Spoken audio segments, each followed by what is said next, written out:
My name is Lee Corbian. I think I told you my name. And you all are aware of there was a state statute resolution that was activated this year for the purpose of the racetrack. What happened with that is the state was adamant saying that it's not going to be state property. It has to be a city and county effort, especially with Parks and Recs. Just like if you know Maui, it's a partnership with DLNR and Parks and Recs in Maui. And it's also in the Big Island and Kauai. They're all under their county Parks and Recs jurisdiction. Because of that, Ann Egate also told me, hey, it's not going to be state, it's going to be the city. Because of that, we met with Ann Kobayashi, and we told Ann the Senate and the House resolutions might not go too far. If you can help us with a city version. And she said, no problem. And we have the city resolution, which is 18-73. And what that is it's a resolution making the city being aware that we need a racetrack. They didn't fight it. It got full resolution approval. And right now, the property that they're looking into is the Eva Airfield. It's about maybe 260 acres. Now, I know everyone's saying Eva Airfield is a historical landmark. They're not going to let you do that. Well, about 4 or 5 years ago, I met with the Barbers Point Aviation Museum director. His name is Brad Hayes. He knows everything about that place. He was also one of the people who got that preservation and historical landmark designation with the National Park Service.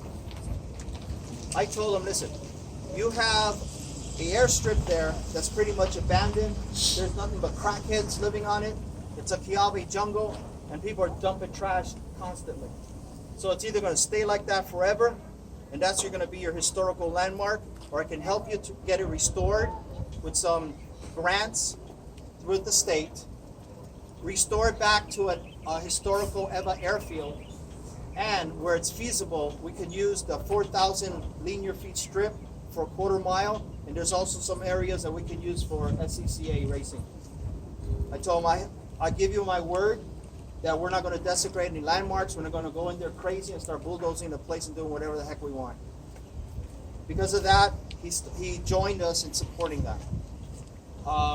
So far, we've got like full approval. And we started that in, is it May? I think in May and April. So in the past 2 months with the city resolution, we got more done than we've had in the past 12 years with the government side. And so I'm just asking everybody to be a little patient, because obviously to get money for that, it's going to take a little bit of time. Right now, we're going to meet with a couple of senators to apply for a grant and aid, which I figure it's going to be about $10 million to clear up that place. Are you guys familiar with the Eva Airfield?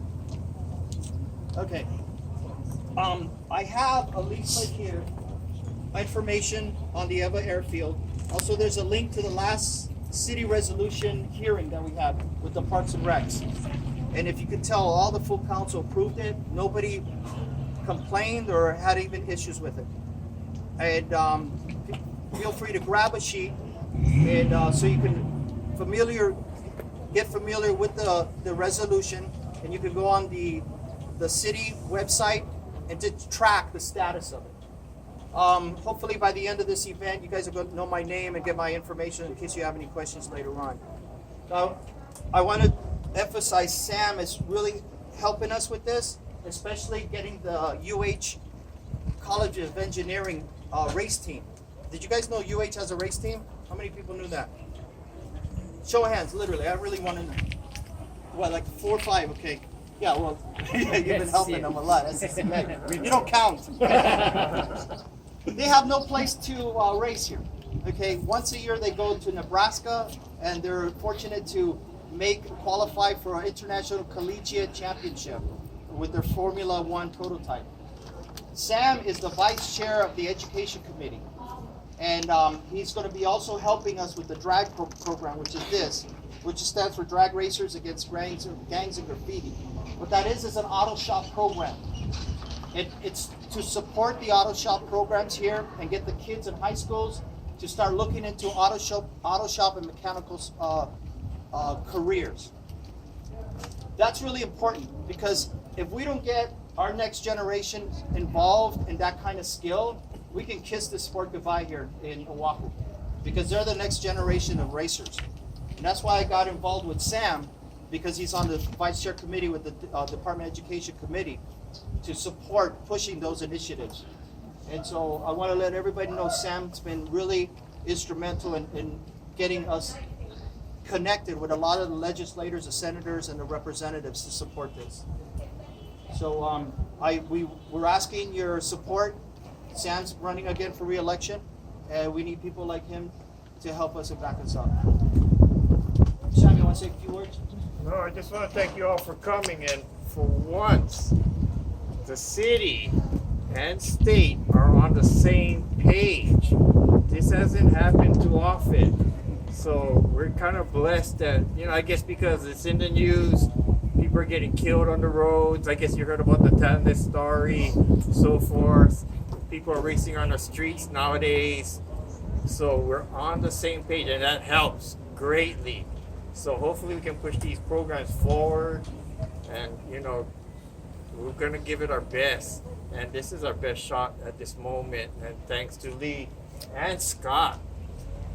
These guys are amazing. We're going to apply for those grants, like Lee says, and we're going to push these things forward. And just thank you all for just coming out, for your support. And make sure, you guys, I need you folks to keep in touch.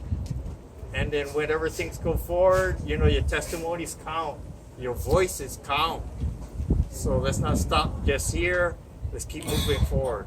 Thank you all. Thank you. And it's simple, just sending an email to your representatives and your congresspeople, Congress, not so much, but city council and your representatives and senators. And they're the gatekeepers, I'm in there in the thick of it, in the freaking rat race. And not because I'm into politics that much or I'm a government guy. Hey, I'm just like you guys. I own a hazardous waste company. I remove asbestos for a living.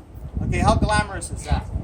Okay, but it pays the bills, and it's a very highly regulated industry, just like racing is regulated by these government people. So you're either involved and establish that relationship with these government officials, because that's the only way anything gets done. And I know it's really, really discouraging. You see how government is, but you know what? They want us to give up. They want us to feel discouraged. And I don't know if you could tell, I'm pretty rambunctious. I'm on their door constantly. Even with a broken foot, I'm there at the Capitol. Hey, sent you an email. You haven't called. And that's what it takes. We're having, like I said, we're having a small fundraiser, no obligation. If you guys could just donate a couple of bucks or whatever. We have food. Leave your numbers, your names, your emails so we can keep in touch, and we go from there. Thank you so much, and enjoy yourselves. Appreciate it.